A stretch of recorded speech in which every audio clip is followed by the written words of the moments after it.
തൂവെളിച്ചം കോരി നിൽക്കും പൂക്കണിയല്ലേ. ആകാശം താഴുന്നു, നീഹാരം തൂകുന്നു, കതിരൊളികൾ പടരുന്നു, ഇരുളലകൾ അകലുന്നു.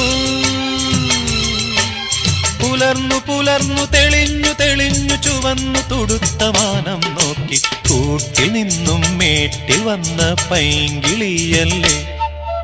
തൂവെളിച്ചം കോരി നിൽക്കും പൂക്കണിയല്ലേ.